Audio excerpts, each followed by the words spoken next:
היום זה יום בויס. רבי אייזיק עובד, אני שמח בך הרבה. אתה האדם הראשון שעשית שיעור לשוב ישראל לפני 19 שנים בבית שלך בחנוכה. אני אוהב אותך, את האח שלך, את האח השני, את הבן דוד בישראל, את כל המשפחה. אתם קרובים אליי בנפש מאוד מאוד. עופר ירדני זה אח שלי. הקדוש ברוך הוא ישמור אתכם, עופר הצדיק, ייתן לכם ישועה גדולה. משה גלינסקי הצדיק מסר נפש ומוסר נפש על הישיבה הקדושה. רב, שעקב בבקשה. In honor, this שיעור, in honor of his wife. בעזרת השם, בעזרת השם. חנה, עצים הפגע. שעקב בבקשה. ברוך אתה אדוני אלוהינו מלך העולם שהכל נהיה בדברו. אמן. הלילה זה לילה של ההילולה של הרשש. הרשש הוא התחיל את כל התורה של הקבלה בדורות האחרונים. התרגמו צדיק. Tonight is the night of the Hilula of the Rav the Rashash, and he is in many ways a tremendous originator of much of the Kabbalistic tradition. הרשש היה גר בתימן, והיה צדיק גדול גדול גדול. ובאחד הימים הוא הלך לבית של המלך בשביל איזה עניין. הבת של המלך תפסה אותו בחדר וסגרה את הדלת, ואמרה לו, עכשיו אני רוצה שיעשה איתה עבירה. הרשש עמד ואמר, איך אני אחטא עם גויה? זה אחד הדברים הקשים ביותר. כתוב שאברהם אבינו עומד בפתח של גן עדן, ואדם שהיה עם גויה, הוא לא נותן לו להיכנס. אמר הרשש, בכוח לעשות כזה דבר אני לא יכול. מה אני אעשה? חשב הרשש, זה היה בחלון בקומה גבוהה. אמר הרשש, אני קופץ. אם אני מת, זה יותר טוב למות ולא להיות עם גויה. אם אני אנצל, החיים שלי של הקדוש ברוך הוא. The Rashash, he said, lived in Yemen, and he went to visit the king for a specific issue. And at that moment, he was pulled into the princess pulled him into a side room, and she said, I want to be with you. And she locked the door behind him. And the rabbi said to himself, how could I do such a thing? The punishment for such a thing is so intense that it says that Avraham Avinu stands at the gate of Gan Eden. He doesn't allow anyone that does a sin like that willingly, without teshuvah, to come into the Gan Eden. How could I do such a thing? How could I do that willingly? He saw a window that was there, it was on a high floor, and he thought to himself, I'll go out the window. If I die, better that I died than I did this sin. And if I survive, my life should belong to HaKadosh Baruch Hu. הרשש נפל על הרצפה, לא מת, קם, ואמר, מה אני עושה עכשיו? היא תיקח אותי לבית סוהר, יהרגו אותי, ברח לארץ ישראל. He miraculously landed on the floor, and he found himself still alive. And he thought immediately, he said, what's going to happen if I stay here? She's just going to catch me and throw me in jail, in prison for escaping. That was what she commanded me to do. So the only option was to run away to Eretz Israel, and therefore he left to Eretz Israel from Yemen. הגיע לירושלים, הלך לישיבה בית אל, הישיבה של המקובלים, וישב בישיבה, אף אחד לא הכיר אותו. הוא היה מכין תה וקפה, היה הגבאי שמכין תה וקפה ומנקה את הבית כנסת, זה מה שהיה עושה. So he moved to Israel and he went directly to the yeshiva Bet El, the yeshiva of the Mekubalim, and there he would prepare coffee and tea for everyone, and everyone thought he was a nobody because he's the cleaner, he's the janitor of the Bet Knesset. So that's what he was doing, and no one had any idea who the Rashash was. They just thought he was the cleaner in the Bet Knesset in yeshiva Bet El, the yeshiva of the Mekubalim. אחרי זמן היה כל המקובלים הגדולים של הדורות הקודמים למדו בבית אל, זה היה מקום קדוש מאוד. וכל פעם שהם היו מתווכחים והיה שאלה בקבלה שאף אחד לא ידע תשובה, היו נשארים, אומרים בבוקר נמשיך לדבר על זה, היו באים בבוקר, פותחים את הספרים, הראש ישיבה רב חיון היה מוצא בתוך הספר תשובה כתובה. Every time they would have scholarly debates in the yeshiva, and there would be something that was unresolved, so they didn't know what to do. they would leave it. They would say, "We'll continue. We'll talk about this again tomorrow morning. Come back to it in the morning with a fresh head." And they would come back in the morning, and the Rosh Yeshiva, Rav Hayun at the time, he would open up the Sefer, and there, tucked into the page of the Sefer, was written out the answer to every one of the questions that they had. The thing that they couldn't resolve, the answer was there, found in his book. אנשים התחילו לחשוב שהקדוש ברוך הוא עונה להם תשובות בתוך הדברים. הם היו לומדים סודות תורה של קבלה, את הקבלה, התפילות, איך מכוונים בתפילות. הם התחילו להאמין שמהשמיים נותנים להם דף עם תשובה על כל שאלה שיש. The rabbis and the people started to believe that they were being given these missives, these directives from God himself. It was clarifying issues, it was giving them direction and ideas in Kabbalistic intent with regards to the prayers and with regards to how to live life that were far beyond what they were capable of, what they'd understood. So they decided at that moment, they thought to themselves, it must be that we're getting this instruction directly from on high, from God himself. עבר כמה שנים והרב חיון נפטר. מתי שפתחו את הצבא של הרב חיון אמר, מי יהיה ראש ישיבה אחריי? המנקה של הבית כנסת שמכין תה וקפה ומנקה את הרצפה, האיש הפשוט הזה, הוא יהיה ראש ישיבה אחריי. It went this way for a few years until finally, after a few years' time like this, the Rosh Yeshiva of Hayun passed away. And in his final will and testament, he left a specific instruction that the person who was going to take over as the Rosh Yeshiva should be the cleaner of the yeshiva, the one that prepares the tea and the coffee and sweeps the floors.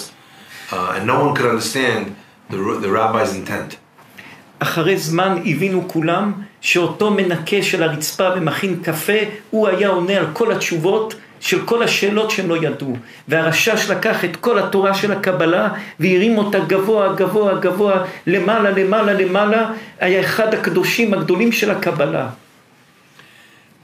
Until eventually people started to realize very quickly that this rabbi, the Rashash, was not who they thought he was, and he was capable of leading the yeshiva and raising the status of Kabbalistic Torah in the world to a much, much higher level than it had been previously, and through that process became in many ways a leader in the Kabbalistic movement through this specific story. בספרים של הקבלה כתוב שרבנו הרשש זכה לעשות עליית נשמה, שבת שלמה בשמיים, ושם הוא קיבל את כל הסודות תורה וכל הדברים הגדולים שהוא גילה בקבלה משבת שעשה עליית נשמה, והיה בשמיים, משם כל הסודות של הקבלה של הרשש. בספרים הקדושים. The books write that the Rashash managed one Shabbat to be able to have his soul ascend to the heavens and to spend a Shabbat in the heavens. And all the things that he understood and all the great secrets that he was able to reveal, they all came from that one Shabbat that he managed to spend as a neshama in heaven. He was able to bring almost all of his greatness came from that one Shabbat. בעזרת השם, זכות רבנו הרשש, הקדוש ברוך הוא ייתן לרב פרחי, שאנחנו אוהבים אותו מאוד, הוא איש מיוחד, מידות מיוחדות.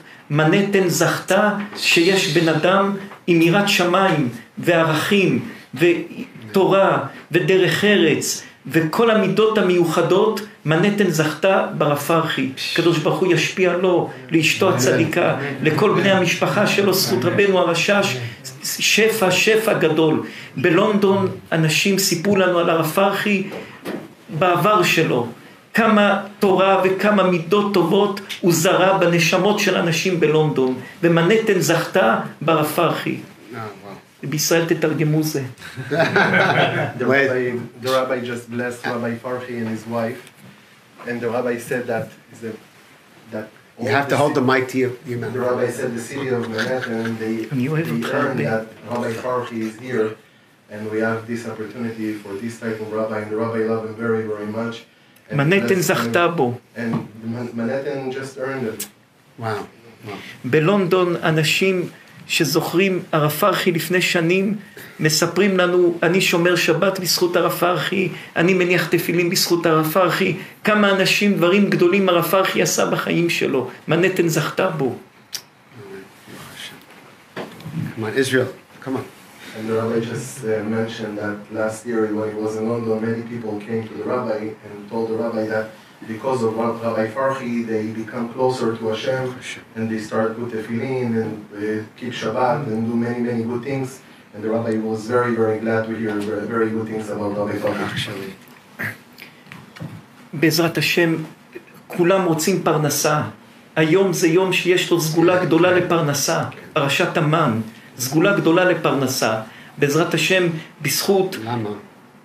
בזכות כל האור של פרשת בשלח, שזה הזמן שהקדוש ברוך הוא נתן את המן לבני ישראל, ומשם הצנצנת עם המן נשארה לדורי דורות, והכוח של הפרנסה שם נשאר לדורי דורות. הקדוש ברוך הוא ישפיע על אייזיק אש הצדיק, שאנחנו אוהבים אותו, ואוהבים המשפחה שלו, אהבה גדולה, גדולה, גדולה מאוד מאוד. הקדוש ברוך הוא ישפיע עליו ועל דבורה הצדיקה השפעות גדולות ושמחה גדולה ביותר. Can you explain that the man, the parasha? Everybody would like to be able to experience the beracha of parnasah, the ability to be able to sustain, to take care of their families, to give them whatever they want. And today is a tremendous day of the light of parnasah. It's the day of the third day of the week of Parashat Aman, where we read about how the manna fell from the heavens so many years ago, and how God commanded them at the time to take this man, this miracle, and to capture it, essentially, this Kodak moment in a glass jar. The Pasuk says, God commanded them, put it in tzintzenet, in a glass jar, and they kept it for generations, and they were able to point at it and to say that was the miraculous way that God took care of the Jewish people through their time in the desert. And in the same way that the blessing of God-given parnasah fell in the man so many years before, it was frozen in time in that tzintzenet, forevermore bringing the eternal light of parnasah to the world. And through this process, and the fact that it is a light that is shining on these days, the rabbi would like to bless Isaac and his dear wife Devorah. Devorah, I don't know if we usually call you that, Deborah, but Devorah and Isaac Ash, who the rabbi is so close with, to be blessed with tremendous parnasah. אנחנו חייבים החיים שלנו לאייזיק ודבורה. And the rabbi says he owes his very life to Isaac and Deborah. בימים הקשים שלנו, האדם היחיד שעמד איתנו במסירות נפש זה אייזיק ודבורה. And in the rabbi's hardest days, the only person that was there with Mesirut Nefesh in that way for the rabbi was Isaac and Deborah. אנחנו אוהבים אייזיק אהבה של לתת חיים. He loves Isaac with a love which is a life-giving love. תודה חכם. אנחנו מוצאים על המן 3 דברים. מקום אחד כתוב בתורה שהמן היה יורד במחנה של עם ישראל. מקום שני כתוב שבני ישראל היו יוצאים מחוץ למחנה לחפש את המן. מקום שלישי כתוב שהלכו יותר רחוק מחוץ למחנה, שוטטו, הלכו לשוטט לחפש רחוק את המן. אם כך צריך להבין, המן ירד בתוך המחנה, מחוץ למחנה או רחוק מהמחנה. We find in Pesukim that there are 3 locations that are delineated for the way the man was collected. The first place was where the man fell in the camp. The second was where the man fell a little bit further away from the camp in the outskirts. So people wouldn't find it at their doorstep, they'd have to go looking for it. And the third thing is that we find that it was out in the field, so people would have to wander a great distance to be able to go and find the man that they needed. אז האם בתוך המחנה, מחוץ למחנה או רחוק מהמחנה? 3 דברים שכתוב בתורה, שהמן ירד בתוך המחנה, מחוץ למחנה או רחוק מהמחנה. ועוד דבר אנחנו מוצאים, התורה אומרת על המן 3 דברים. דבר אחד, התורה קורא למן לחם, מקום שני התורה קורא לו עוגות, מקום שלישי התורה אומרת שהיה צריך לטחון את המן.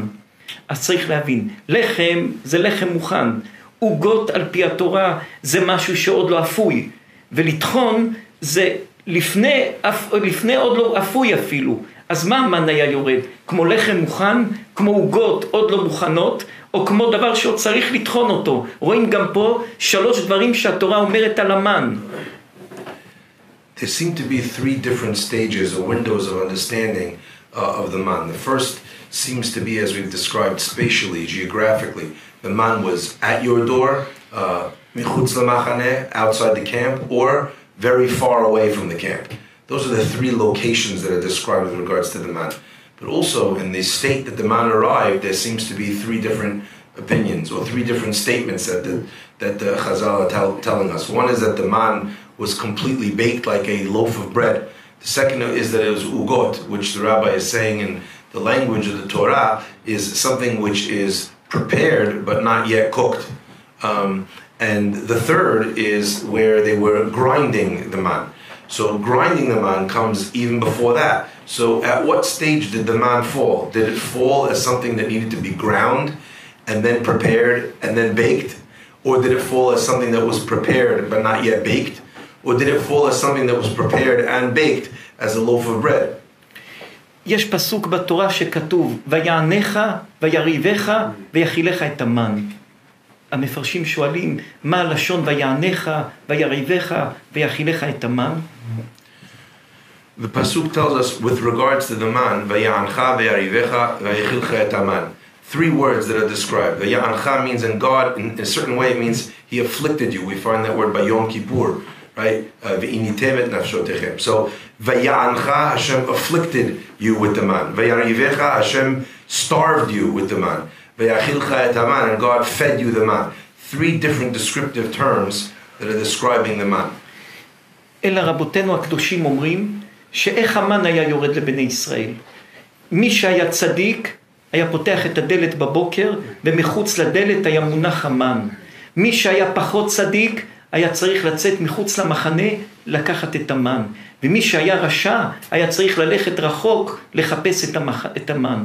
אם כך, הצדיק היה פותח את הדלת, לוקח ואוכל. מי שלא היה צדיק, הוא היה מתבייש. כולם יראו אותו מחפש מחוץ למחנה אוכל. או אם הוא היה רשע, צריך ללכת רחוק. כתוב שמצד לצד במחנה של עם ישראל, זה היה י"ב מיל. זה היה מרחק של 6 שעות הליכה. אז ללכת מקצה של המחנה לקצה של המחנה 6 שעות, לצאת מחוץ למחנה 6 שעות, 4 שעות לצאת, 4 שעות לחזור. אז אדם שהיה הולך לחפש את המן, אם הוא היה רשע, הוא היה צריך ללכת המון שעות, ואז כולם היו רואים שהוא רשע. אז היה לאנשים בעיות. מי שלא היה צדיק, הוא היה מעדיף להישאר רעב בבית ולא ללכת בחוץ להתבזות לחפש את המן. לכן ויענך, אנשים היו נשארים כל היום דואגים, יהיה מחר מן מחוץ לדלת, לא יהיה. ויריבך, ואם לא היה מן היו נשארים רעבים. ורק אחרי כן היו עושים תשובה, אז ויאכילך את המן, כי זה היה נופל בדלת של הבית. The rabbi is explaining the discrepancy is not a discrepancy in reality. It's a discrepancy based on whether what the person's spiritual level actually was. A Sadiq was able to get the man, like we said, at his doorstep. Open the door, the man is there prepared. A person who's a regular guy, he would have to travel to the edge of the machaneh. Maybe he made some mistakes. Let's say the person's a real rasha, he would have to leave the whole machaneh, go out and far to be able to go search and bring home the man. So the rabbi explained, he said that not only if you're not a Sadiq, the Sadiq opens, he gets it right away, easy. But the person who's not a Sadiq, he needs to now travel. He has to walk through the streets. Immediately, everybody knows what kind of guy you are. So there's no hiding if you're a Sadiq or a Rasha. Everyone sees you taking a stroll for breakfast. They know exactly what you've been doing. So the minute the person realized that the door, the man is not outside of his door, he was embarrassed to go walk. If someone was a Rasha, he would have to leave the Machanet to be able to get it. The Gemara tells us that the camp of the Jewish people was 12 mil, meaning that the walk to be able to get from one side of the camp to the other could be up to 6 hours if you're going from side to side. Even if you're somewhere in the middle, hours and hours one way, hours and hours back, you could walk the whole day until you brought home the food to be able to eat. And not only that, you're embarrassed. So the rabbi explains that reality is described in the pasuk Vayamcha v'yarivecha v'yarivecha v'yachilcha et haman. But the v'yachilcha is the person on the highest level. But then there were other people that had inui, they had a difficulty. They had to go wander for hours and hours to go find what they needed to find. And then there were those that when they contemplated walking out in public and having to admit by the distance of the man from their home what their natural and true temperament and character was, they just stayed at home and they starved. So that's what the pasuk says, Vayancha, you were afflicted by the man. and you were also starved by the man, because people they'd rather not be embarrassed, they stayed home. So until they got so hungry, or until they did teshuvah, and then HaKadosh Baruch Hu was able to bring the man closer to them where they deserved in their new status. ואדם צריך לדעת שהפרנסה זה כמו המן. מי שיש לו צדקות ואמונה, הפרנסה מחוץ לדלת. זה נשאר אותו דבר. הברכה של עם ישראל מושתתת על המן. הפרנסה של יהודי מושתתת על המן. לא מושתתת על הכלכלה העולמית, ולא מושתתת על הבורסה, ולא מושתתת על הריל אסטייט, ולא מושתתת על הבגדים. היא מושתתת על המן, על האמונה והקדוש ברוך הוא. עם ישראל מעל המזל. יכול להיות כל העולם ליפול, אתה עם התורה, עם האמונה, אתה מעל המזל. אתה רוצה להיות כמו כל אומות העולם, אז גם לפעמים זה עולה, לפעמים זה יורד. אם האמונה של יהודי היא כמו במן, אמונה שלמה בהקדוש ברוך הוא, עם ישראל מעל המזל. Today too, the concept of Parnassah is unchanged. From then, it was anchored on and connected with the man. So in the nature that the man was close, medium, or far away, if you were a tzaddik, it was there immediately. So too is the Parnassah of a tzaddik today, right outside of his door. If his emunah is on that level, he doesn't have to work very hard. He doesn't have to run around, because his Parnassah, it's not anchored to the markets. It's not anchored to the price of the dollar or any other external stimulus. The only thing that it's anchored to is the manna which comes from HaKadosh Baruch Hu, and the emunah that the person has to be able to access it is the key to be able to having Parnassah easily, a little bit more difficult, or in some cases very, very hard. However, the rabbi said, if a person does not have emunah, so the concept of a Jew's Parnassah not being affected by the markets, by the real estate market, by inflation, by mortgage rates, that also falls away. The minute the person says, I want to be like all the other nations of the world, if that's what you're dependent on, if that's what you lock yourself, you go in lockstep with that, then HaKadosh Baruch Hu says, okay, so your fortunes and your Parnassah also can rise and fall with everything external that goes on in the world. והכל מקופל במילה אחת, אמונה. צדיק באמונתו יחיה. כל הדברים מקופל באמונה. כמה שהאמונה של האדם גדולה, כך עשייתא דשמיא שלו גדולה יותר מהשני. Everything is folded into and tied into this one word, emunah. Tzadik be'emunato yecheh, the pasuk says that a tzaddik lives and dies by his emunah. So therefore, if a person has his emunah, then he has everything, and if a person does not have this emunah, then he doesn't have anything. There's I forgot the second part that the rabbi said. Tzadik be'emunato yecheh, ושזה מקובל באמונה. כמה שהאמונה של האדם יותר חזקה, אז ככה עשייתא דשמיא של האדם יותר חזקה. The nature of the interrelated nature of Parnassah and emunah is such that when his emunah rises, so too in proportion does his Parnassah also and his Bazal also rise. And conversely, when his emunah falls, so too in proportion does his Parnassah also fall. מה שאתה מאמין שיכול לקרות, אמונה חזקה, אתה יכול להגיע לשם. מתי שאתה מתחיל לעשות מסגרת לחיים שלך, ואתה אומר זה קשה, זה אפשר, זה לא אפשר, אז גם אתה סוגר את הברכה ואת המזל שלך. איפה שאתה שם את הכוח ואת האמונה שלך יותר רחוק ויותר חזק, יש לך סייעתא דשמיא גדולה. The rabbi explained that a person sometimes thinks that emunah chazaka, strong emunah, is out of reach. But the truth is, the furthest, however much you think your emunah could become, that's what it can become. And a person starts and he takes steps towards that level of emunah, living a life of that level of emunah, and eventually, through that process of walking that journey, he gets to that level of being a person of that powerful level of emunah. נסתכל על האדם, הראש של הבן אדם שוקל 1.5 קילו. אדם חושב ב-24 שעות 60,000 מחשבות. גם בשינה חושבים. ואדם במשך 24 שעות במשך היום לוקח 35,000 החלטות. רק על ענייני אוכל ושתייה, אדם לוקח 227 החלטות, לשתות, לא לשתות, נאכל, לא נאכל. המוח של האדם מרוב החלטות שהוא מחליט, 35,000 החלטות ביום, שמתוכם רק 227 החלטות על אוכל ושתייה, אדם מגיע למצב שכבר אין לו כוח להחליט, אין לו כוח לחשוב, הוא מאבד את הכוח של השיפוט הנכון, את הכוח של המחשבה וההחלטה הנכונה בחיים. I don't know that I'll remember the exact numbers exactly correctly, but the rabbi said that a head of a person weighs about a kilo and a half. That's the... יש אנשים שיש להם ראש גדול, אולי שוקל יותר. אבל הרבה פעמים הראש גדול זה רק אוויר, אז זה לא עולה במשקל. So the rabbi said a person could have a very big head, but if it's filled with nothing, it doesn't weigh more. But the kilo, the weight of a person's head is a kilo and a half. What is that? 3 pounds, 3.5 pounds. But somehow in this lump of meat that we have in our skulls, we're capable of making in a day, we have 60,000 thoughts, and we have 30,000 decisions, and 247 of them are about food. And the amazing thing about all these decisions and all of these elements that a person is deciding to do something, not to do something, to go somewhere, not to go somewhere.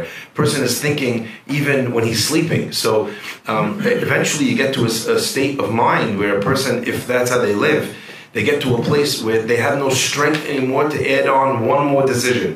They can't think of anything more. They can't decide one more thing, like where you want to go to eat in the restaurant tonight. That's why we have a problem. But the rabbi didn't say that. Sorry. The nature of these challenges is such that a person gets stuck by the amount of thoughts and decisions he's forced to make throughout the entire day. כמו שאדם עושה דיאטה בגוף ושומר על הגוף שלו, אדם צריך לעשות דיאטה בנשמה. לפעמים אדם שלא עושה דיאטה בנשמה ומסתכל דברים לא טובים ושומע דברים לא טובים ואוכל דברים לא כשרים, אז כמו שהגוף יכול להיות חולה, גם הנשמה יכולה להיות חולה.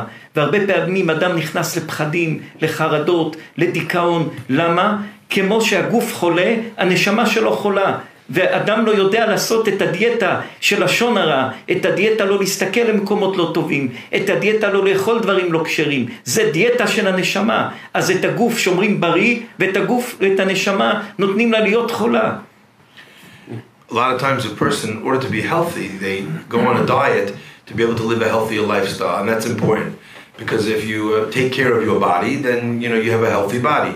But just like you have a diet for the body, which enables a person to live a healthy life, so too there's something called a diet for the neshama. If a person, same way if a person eats whatever they want, they'll become unhealthy or overweight or whatever, so too if a person looks at whatever they want. If they eat whatever they want, that's not kosher. If they do whatever, make whatever decisions they feel like making. So the neshama also can become unhealthy. You have people who are extremely careful and making sure that they're dieting and they're taking care of the body, but they've left the neshama in a certain way to become unhealthy by not choosing to see or to differentiate between the things they should eat, shouldn't eat, should see, shouldn't see, should do, shouldn't do, should think, shouldn't think. וככה נכנס אדם לפחדים, לחרדות, למחלוקות, לדמיונות, כי הנשמה שלו חולה מאוד מאוד. ואדם לא יודע להכיר בזה שהוא לא שמר על הבריאות של הנשמה שלו. ולשמור על הבריאות של הנשמה, לא לשון הרע, לא דברים לא טובים להסתכל, לא לאכול דברים לא כשרים, כי אז הנשמה נהיית חולה. And a lot of times a person is in a terrible state in their life and they can't figure out how did they get to this place where they're always anxious or worried or depressed or confused. And actually what's going on is that the person's neshama has gotten sick. They've let it go and therefore they're in the state that they're in. And so how does a person actually keep this diet, the diet of the neshama? Make sure not to speak lashon hara, not to eat things that are not kosher, not to look at things that they're not supposed to look at. And those decisions that the rabbi said with regards to making sure that you're doing the right things all the time, thinking the right things, seeing the right things, listening to the right things, saying the right things, that creates a healthy neshama. And from a healthy neshama, you develop a tremendously healthy lifestyle built around the neshama. לפני 200 שנים, אדם היה חי בממוצע 28-30 שנה. לפני 100 שנים זה עלה ל-38-40 שנה. בשנים האחרונות החיים של האדם מגיעים ל-87 ויותר שנים בחיים. החיים הולכים ומעריכים אותם, וכל 10 שנים נוספים לחיים עוד 2. זה אומר, אנשים שהיום בגיל 20, הם יגיעו על פי הקצב של עד היום, ב-200 שנים האחרונות, הם יגיעו בעוד 50-60 שנה לחיות את 100, 110, 120 שנה, כל 10 שנים, עוד 2 תוסיף, זה המדד פחות או יותר, אז אדם עוד יאריך ימים. אז להאריך ימים ושהנפש תישאר בריאה, צריכים לעשות את הדיאטה לנשמה, שהנשמה והראש ימשיך להיות בריא לאריכות ימים, שזה לא מאוזן היום. The rabbi is saying that 200 years ago, the lifespan of a person could be 30 years. 100 years ago, it was almost 40 years. Now we're in a situation where people are living 80, 90 years. It seems like every 10 years, the lifespan seems to be increasing by something like 2 years. And as we go, sooner or later, we'll be in a situation where people will be living 100 years, and then 110 years, 120 years. And when a person is living that long, so they have to be even more careful with the neshama to be healthy, because if the neshama needs to live a balanced life with the body throughout the extent of what seems to be a longer and longer life as we go along, therefore the requirement to take care of the neshama becomes ever more important as time goes on. אחד הדברים הקשים שכל יום עשרות ומאות אנשים שולחים לנו ברכה, עצה, מה? יש לנו חרדה. אנשים סובלים מחרדה. מה זה חרדה? מה הדבר הזה שנקרא חרדה? שאנשים כל כך סובלים מהדבר הזה בשנים האחרונות ובתקופה האחרונה.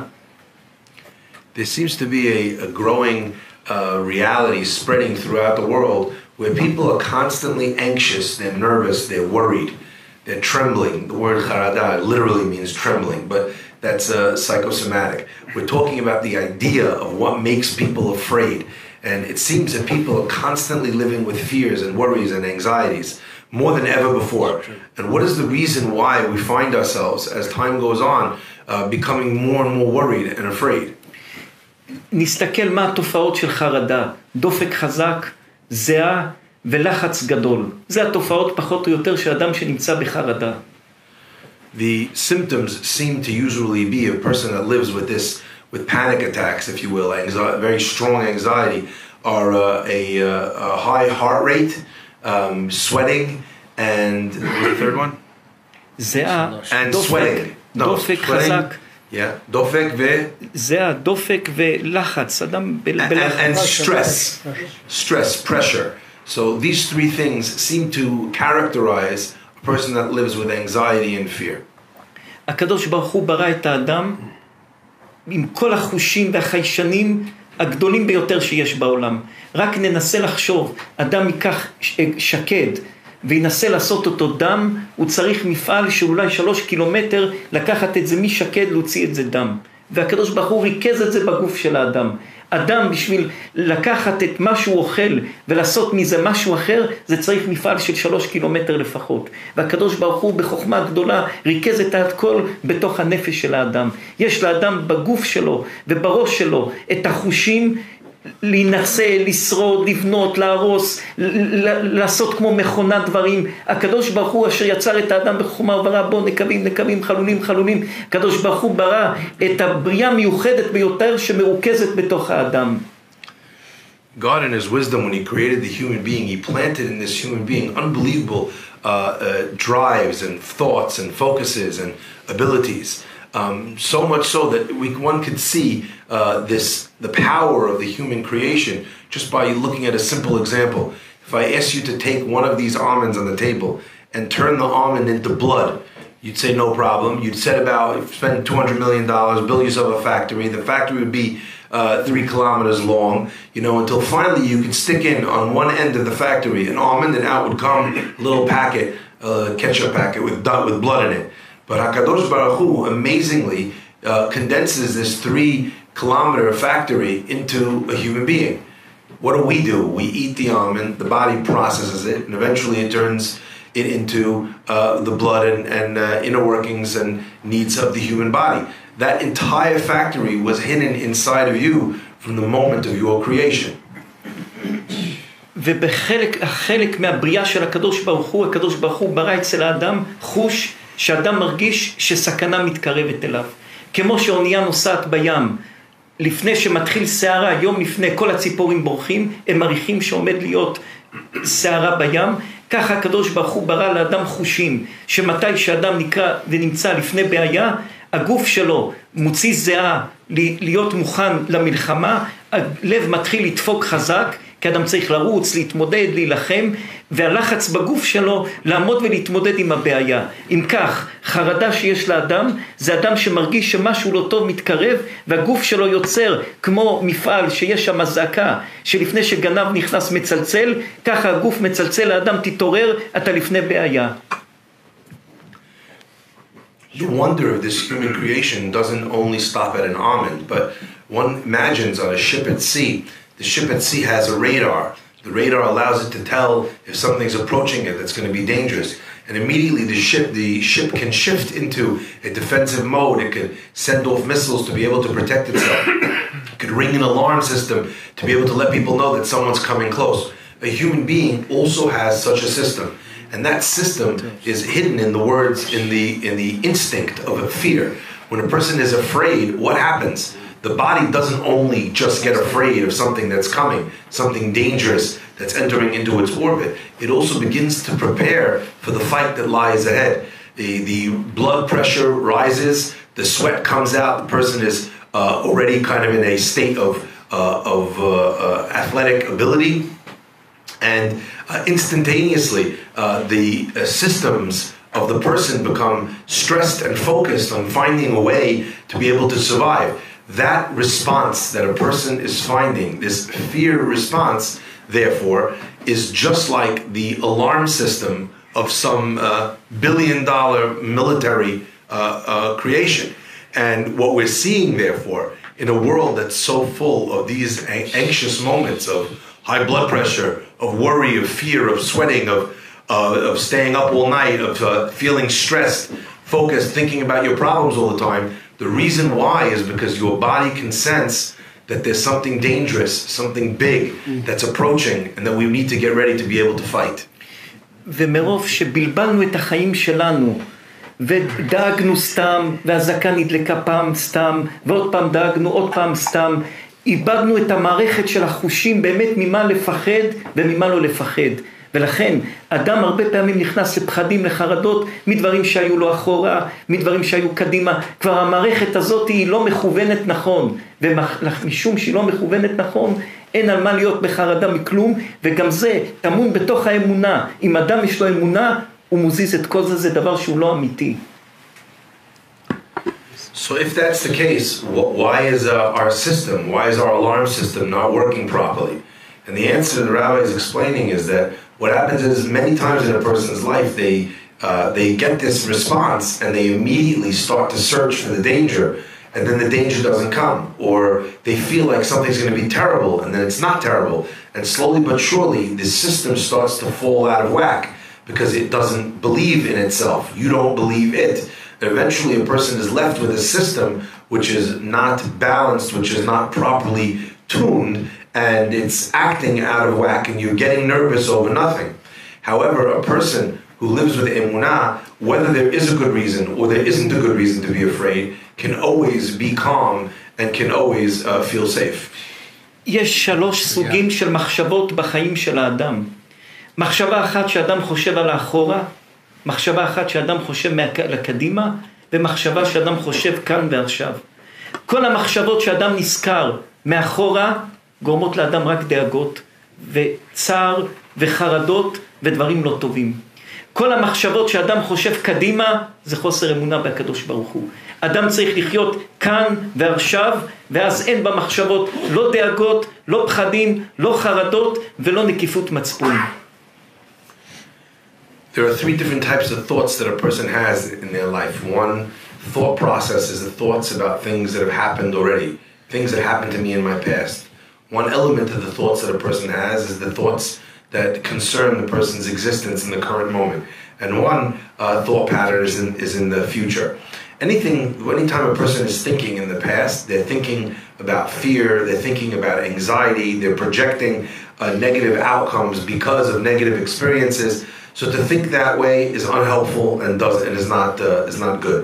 To think in the future, when a person's thinking ahead of time, also there's really nothing there because that's a lack of emunah. What are you worried about what tomorrow will bring? God will lead you there.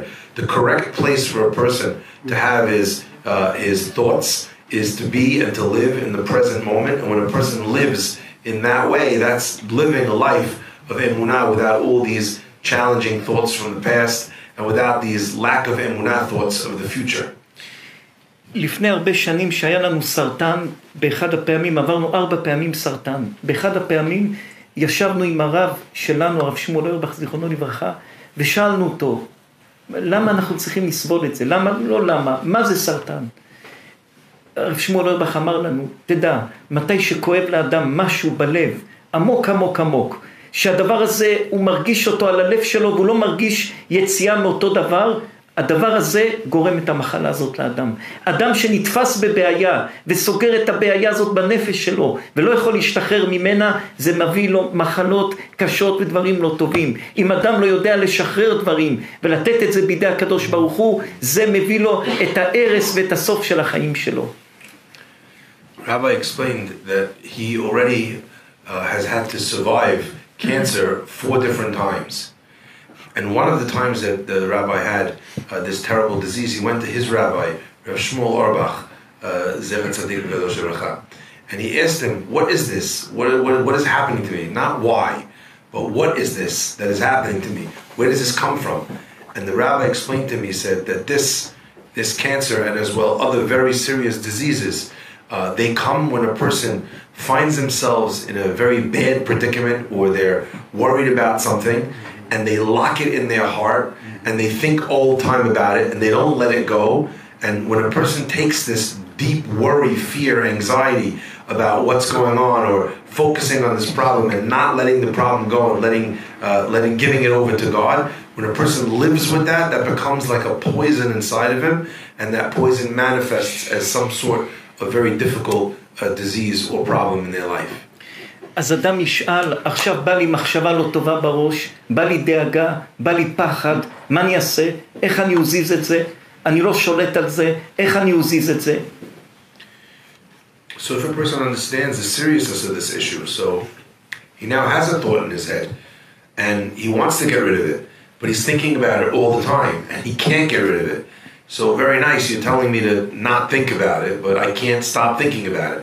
So how does someone alleviate themselves from this burden of this thought that they can't get rid of, or this worry or this fear that's living in their brain rent-free? אז אדם צריך לדעת, הראש לא יכול לסחוב 2 מחשבות ביחד. כמו שהגמרא אומרת, תראה קל לא משתמע, אי אפשר לשמוע 2 קולות ביחד. הראש יכול להחזיק מחשבה אחת למעלה. ואדם צריך לקחת כמו שיש בגן ילדים, נדנדה. פעם הדבר הזה, הילד הזה עולה למעלה, פעם הילד הזה יורד למטה. אותו דבר במחשבות. אם עולה לך מחשבה לא טובה, מיד תחשוב משהו ששימח אותך, ואז אתה שמח בו מאוד, ותרים אותו למעלה. ואז המחשבה הרעה חייבת לרדת למטה. זה נדנדה. תיקח כמה מחשבות טובות אצלך בצד, וכל פעם שמחשבה רעה תבוא לך, תרים את הנדנדה עם מחשבה טובה, ואז המחשבה רעה חייבת לרדת. אי אפשר ללכת עם 2 רגליים קדימה, אתה תיפול אחורה. זה אחד או רעה או טובה. תמיד יהיה לך רגעים וזמנים שהיית בהתעלות הנפש, להרים אותם, להוריד את המחשבות הלא טובות. Rabbi is explaining, if a person is stuck trying to figure out how to get that thought out of their head, he said it would be wise to remember the words of the Talmud. The Gemara says, there's 2 voices. You can't hear 2 people talking at the same time. And the same way you can't hear 2 voices, a person's brain is only capable of focusing on 1 thought at a time. So if you have a thought in the front of your mind, it's occupying your mind, there's no space for another thought to be able to take root there. So if a person finds themselves thinking about something negative, then they have an opportunity in that moment to chase that negative thought out of their minds. Not by stopping to think about it, but by replacing it. The rabbi gave an example of a seesaw in a children's park. You have a child on one side, a child on the other. One of them represents the good thought, one of them represents the bad thought. When one child goes up, the other child comes down. When one child comes down, the other child goes up. There's no possibility of both of them occupying the same top of your thought process at the same time. It's either one or the other. So each and every person should have numerous prepared good thoughts that he leaves on the side, that he's ready, he's got them in his pocket. Something bad comes, something really worrisome, something is occupying your mind to a very large degree, have at the ready these wonderful thoughts, happy thoughts of things that you like to think about, that you like to remember, great things that you did, great dreams that you have, the joys of that you have going on in your life currently, even though you might have a challenge. And if you fill your heart and mind with the joy of that thing, then what happens? That rises and it forces the bad thought to fall down. So a person has the opportunity to be able to perhaps not throw away that thought or get rid of it, but displace it with a joyous, with a correct thought. And when you focus on that enough, then the other one has no place to be able to exist. לכן כל אחד מאיתנו, כל יום, כל לילה, יקבל על עצמו קבלות חדשות טובות. גם אם הקבלות לא מצליחות, אבל תקבל ותנסה לחזק את הקבלה שאתה מקבל. אנחנו מקבלים הרבה קבלות, לא תמיד מקיימים אותם, אבל תקבל.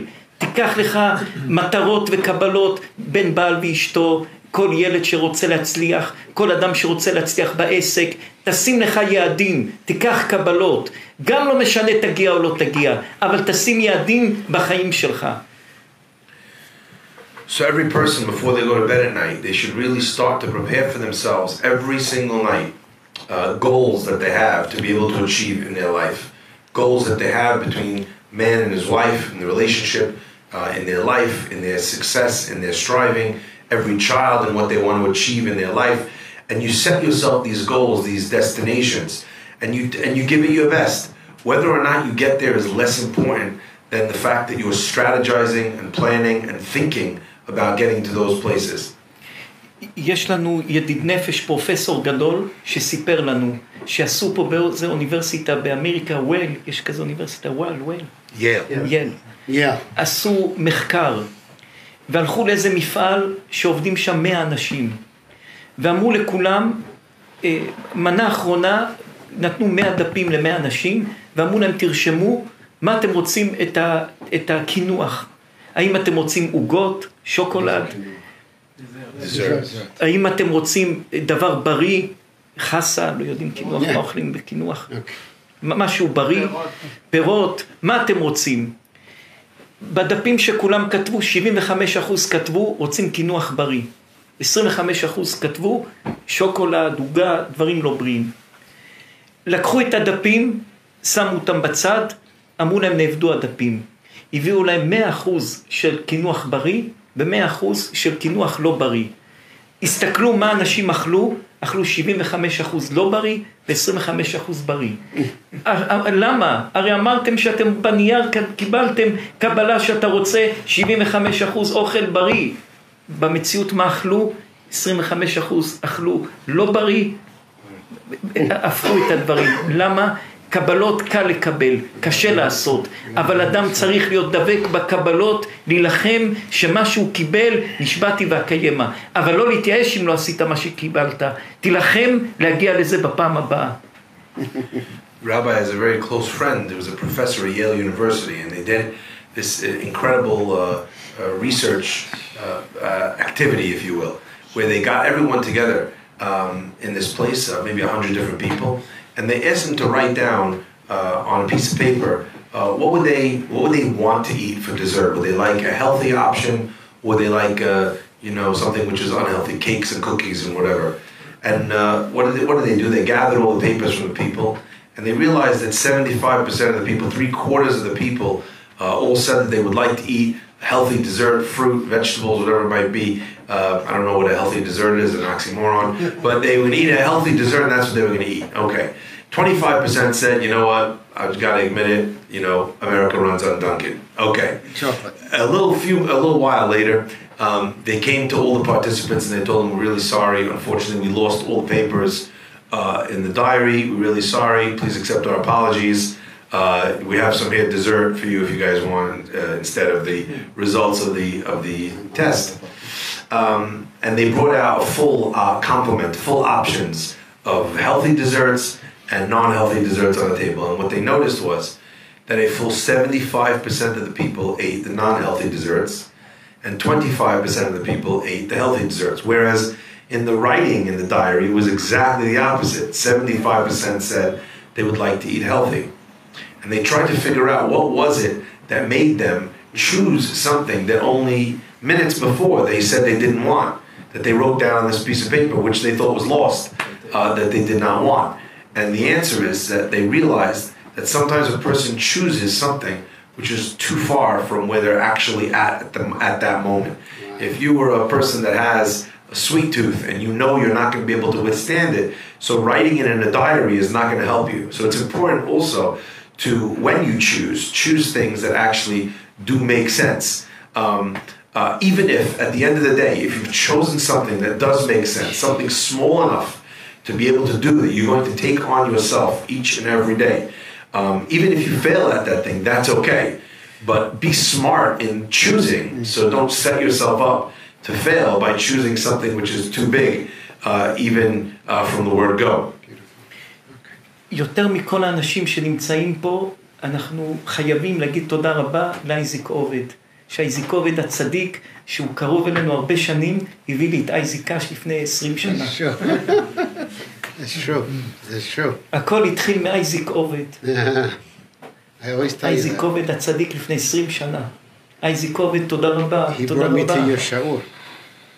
תודה רבה אייזיק עובד, תודה רבה אייזיק עובד, תודה רבה עופר ירדני הצדיק, מייקל קרי, איפה מייקל קרי? אני אוהב אותך מאוד, אתה איש צדיק, איש מיוחד, בעזרת השם זכות רבנו הרשש, הקדוש ברוך הוא ייתן לכם ישועה גדולה, שמחה גדולה, ברכה גדולה, הצלחה גדולה, אתה איש טוב מאוד מאוד מאוד, כל הטוב, כל הטוב, כל הטוב שבעולם יהיה לכם. יניב צדיק, השם ישמור אתכם, יניב 20 שנה קרוב אלינו, עוד מארץ ישראל, יניב ילד טוב מאוד מאוד מאוד, ילד טוב מאוד מאוד, מאז שהוא ילד הוא קרוב אלינו. הרב לוי צדיק, האבא שלו, רבי ליאון לוי, היה בא לבבא מאיר, ובבא מאיר היה עומד לו. הסבא שלו היה מסתובב, אוסף באמריקה ובעולם צדקה, ומביא לבבא מאיר. הסבא שלו היה תלמיד של בבא מאיר. הסבא. אנחנו זוכרים איך הוא היה נראה, בבא מאיר היה אומר לנו בבית, הוא עומד לבוא, תקבלו אותו, תיתנו לו כיבוד, בבא מאיר היה מכבד את הסבא שלך. ואני כל פעם איש מיוחד, מיוחד, מיוחד. עזרא צדיק, עזרא צדיק, ילד טוב. עזרא, אתה הולך בדרך השם, בדרך טובה, אתה צדיק, הקדוש ברוך הוא ישמור אותך, שתלך בדרך כמו האבא שלך. אתה צדיק, אתה טוב מאוד מאוד, עזרא הצדיק, השם ישמור אתכם, יהיה שמחה והצלחה. צ'ארלס צדיק, הקדוש ברוך הוא ייתן לכם, הקדוש ברוך הוא מתארס. שהחיינו. בעזרת השם, השם ישמור אתכם. דבורה, השם ישמור אתכם, ישמח אתכם, ייתן לכם הצלחה, ברכה. משה גלינסקי צדיק, תודה רבה צדיק על הכל, אוהבים אתכם אהבה גדולה גדולה. דוד אש, הקדוש ברוך הוא ישמור אתכם, ישמח אתכם, ייתן לכם בעזרת השם ברכה גדולה, שמחה גדולה, מהר, שמחה, שמחה, שמחה, שמחה גדולה. בעזרת השם חתונה, מהר, מהר, מהר, מהר, בעזרת השם, קוויקלי, מהר, בעזרת השם. קוויקלי אנחנו יודעים בכל השפות, מהר זה בכל השפות, שמשמור את כולם, ויהיה בעזרת השם ברכה גדולה, משפחת ג'מאל שפה, אנחנו אוהבים אותם, דגלס ג'מאל, יותר מ-20 שנה כמו אח שלי, אני אוהב אותו, ודאי, אהבה גדולה, גדולה, גדולה, גדולה, שמשמור את משפחת ג'מאל, הקדוש ברוך הוא ייתן הצלחה וברכה גדולה. והרב פרחי הצדיק, סייעתא דשמיא, נחת וכל הטוב. זה החבר דיוויד קרי, זה הקזן, דיוויד? כל משפחת קרי. האבא סטנלי. כל משפחת קרי זה משפחה מבורכת, מבורכת. מייקל צדיק, צדיק מייקל, שמשמור אותו ויברך אותו.